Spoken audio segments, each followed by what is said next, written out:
Hey there, welcome back to another video. I am Ramona. This is the Smell of Logic channel. And today's Reddit story is going to be, what's your cursed item or place story? So these should be, it says serious replies only. We'll see how serious they are.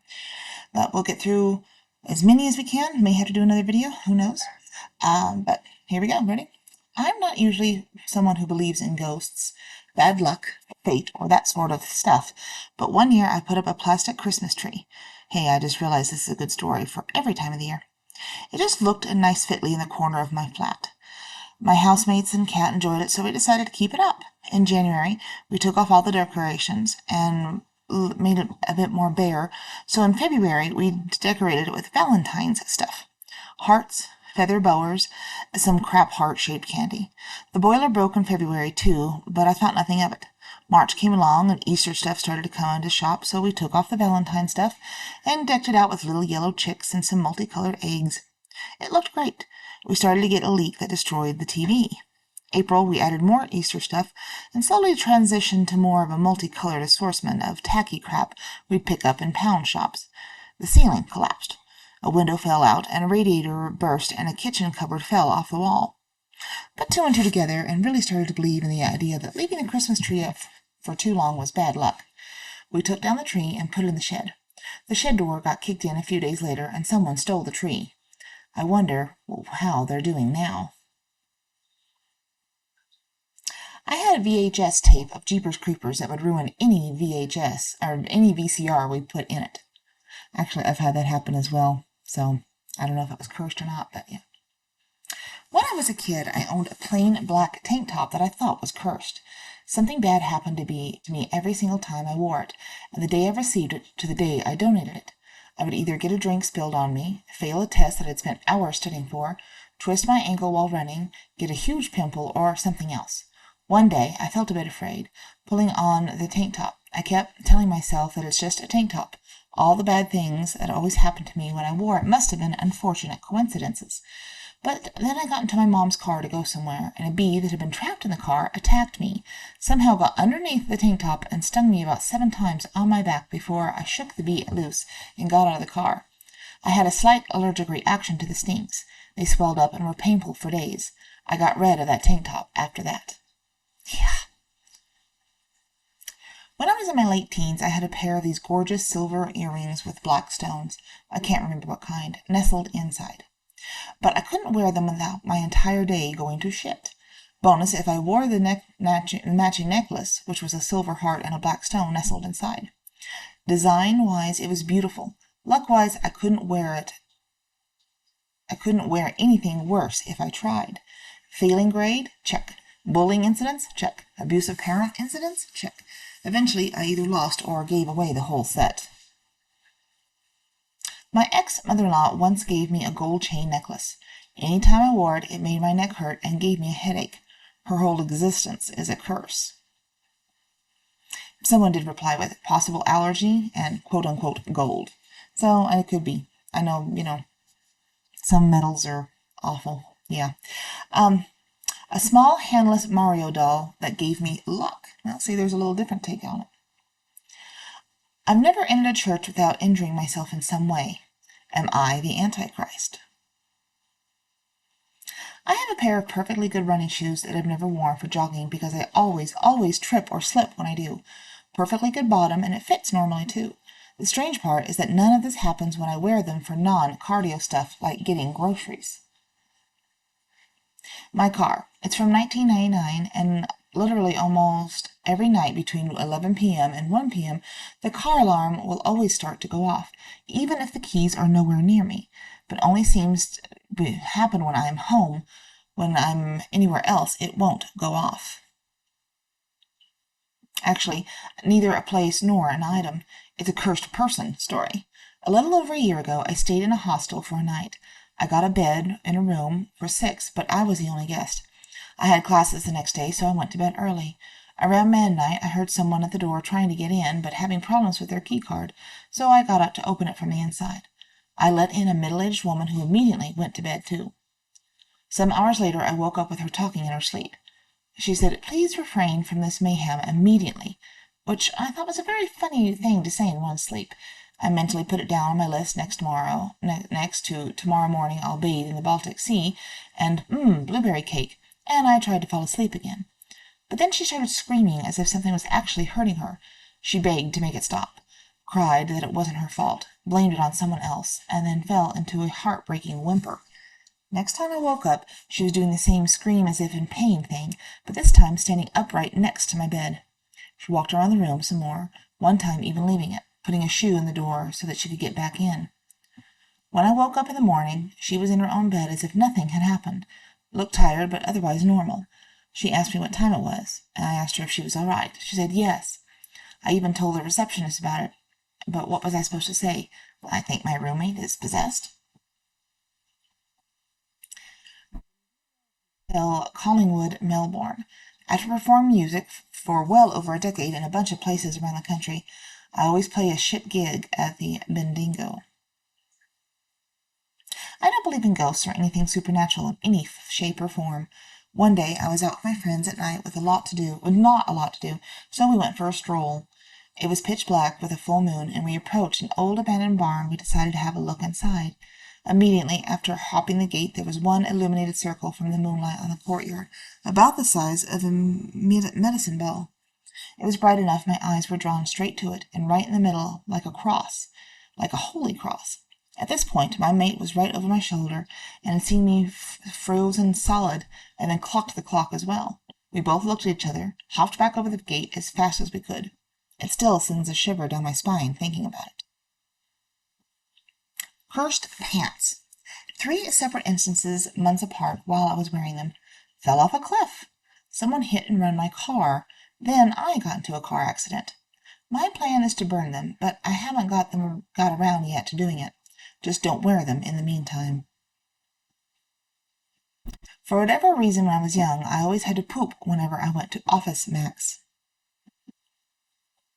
I talked to this one lady who owns a resale antique shop in Ann Arbor. She said she bought this beautiful wedding dress from an estate sale, but she didn't know anything about the previous owner. It was her size, and she tried it on despite feeling really odd about the whole thing.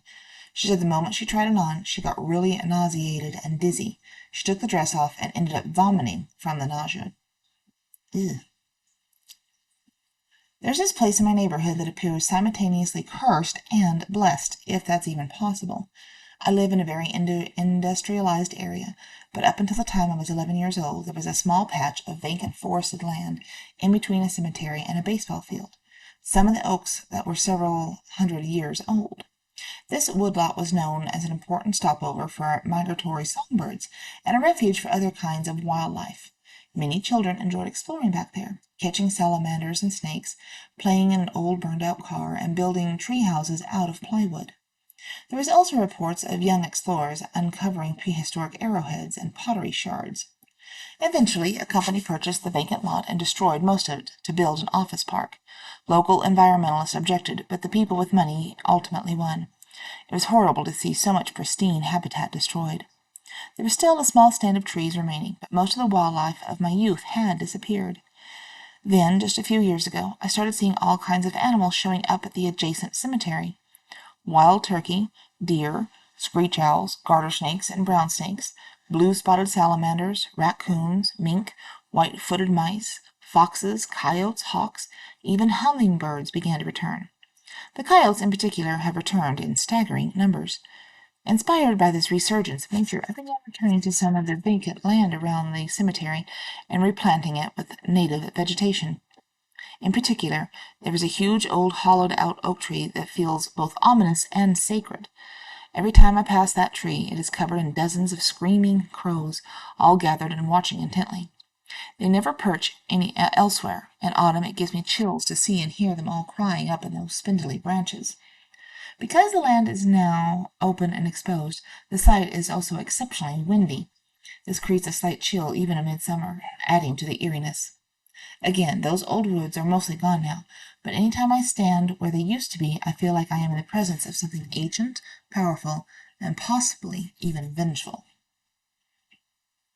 Not cursed, just a weird item. I had a Japanese coin, circle with a square cut out of it. I had 4 Japanese symbols on it. Lost it on a family trip to a different state. About a month later, I was walking home from school, and a dog threw up in front of me. Guess what he threw up? That's right, that effing coin. It rained later that day, and the next day on my walk home from school, I picked it up, took it home with me, and washed it off. A few years later, I lost the coin again. This time, it has never showed back up. The opportunity to tell the story many times before, but when I have people never believe me. But I have had a cursed teddy, as in lingerie, not the bear. Sorry it's so long, but it's a wild ride. It all started freshman year of college when I bought this lacy purple zebra-striped teddy at Burlington Coat Factory because I thought it was cute and ridiculous at the same time. I put it in the back of my closet until about 10 months later when I was in a relationship. I had planned to wear the teddy and have sex with him the first time, but it was at the point he told me he liked foreplay, but wasn't a fan of actual sex. I gave him a BJ, and then he didn't want to do anything else. No sex was had, and we ended up breaking up over the summer. Strike one. Next year of college, I was dating someone from several hours away. He had planned to come visit me one weekend in college, and I planned for that weekend to be so special that we could have sex. To make a long story short, instead of arriving at 11 p.m. Friday as planned, he got lost, had a flat tire, and didn't get to my place until 5 in the morning. We were both tired and cranky, so sex was a no-go. We ended up breaking up shortly thereafter. Strike two. Next relationship, a year or so later, I had gotten close to having sex, but never quite got there. So I waited until one night, put on the teddy, and surprised him. He wasn't a fan, said it made him feel like he was objectifying me, and then told me he had started seeing someone else. No sex was had. Strike three. After this, I was single for a while, and then in my next couple of relationships, I didn't dare even think about the teddy test to test another relationship should we fall victim in its insidious ways. Finally, I was seeing a guy, and we were regularly sleeping together and having a good time. I figured next time I went over to his place, I'd wear the teddy and finally break the curse. But alas, there was no one more time. We ended up breaking up. I was ready to burn this thing, as every time I plan on wearing it, or even thinking about its existence, it proves to be the bane of relationships. So what's the opposite of a cock block? Or a female version of a cock block? Because that's pretty much what that outfit was, I'm pretty sure. I'm always wearing the same necklace because I can't take it off. Every time I did, without fail, someone died within a week. When I started to notice this, I decided to stop wearing it altogether. My life went downhill, and I almost died myself, so I put it back on. That was about 9 years ago. Early this year, my cousin announced her pregnancy. One morning when I woke up, I noticed the necklace is off my neck with a chain link bent. I quickly fixed it and put it back on. A few days later, my dad called to tell me that she had lost the baby.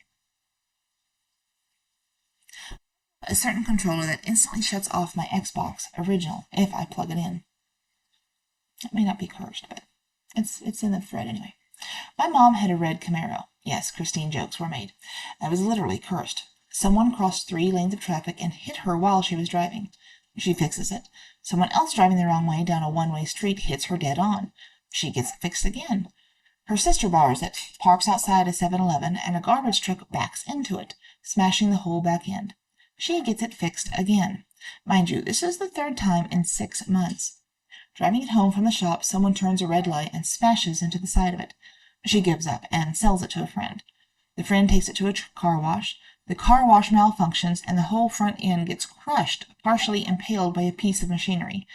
Friend wins a lawsuit and scraps the car, ending the cycle. Wow. Our last house. The owner had died of cancer, and for the 8 years we lived there, we were always sick in one way or another.